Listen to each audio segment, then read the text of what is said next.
এই সময় কিন্তু কদবেলের আচার খেতে দারুণ মজা লাগে। ঝটপট চটপট খুব দারুণ মজার একটা কদবেলের আচার নিয়ে হাজির হয়ে গেলাম।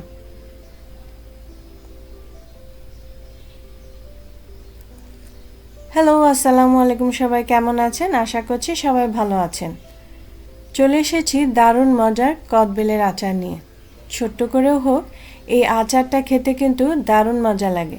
নর্মালি তো আমরা ছোটবেলা থেকে বড় হয়েছি কদবেলের পিছন সাইডটা ছিদ্র করে সেখানে মশলা দিয়ে নেড়ে কাঠি দিয়ে খাওয়া, সেটা তো সবাই পছন্দ করি। আর এটা একটু বের করে নিয়ে এইভাবে কদবেলের কিন্তু বিভিন্নভাবে আচার করা যায়। আজকে এটা দেখাচ্ছি, এরপরে অন্য কোনো দিন আরেকটা কদবেলের আচার শেয়ার করব।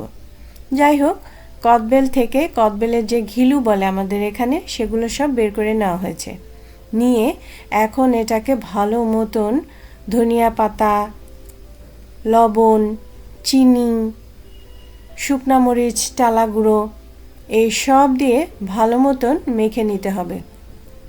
আর এই আচারটা খেতে কিন্তু দারুণ মজা, দারুণ, মানে এতই টেস্ট, এটা আসলে কেউ যদি বানিয়ে না খায় তাহলে এটা আসলে বুঝতে পারবে না।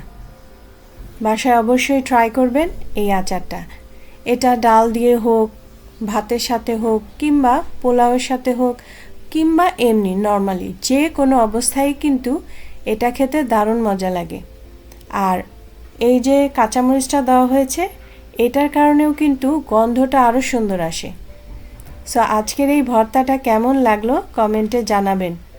সবাই সুস্থ থাকবেন, ভালো থাকবেন। দেখা হবে নেক্সট ভিডিওতে কোনো নতুন রেসিপি নিয়ে।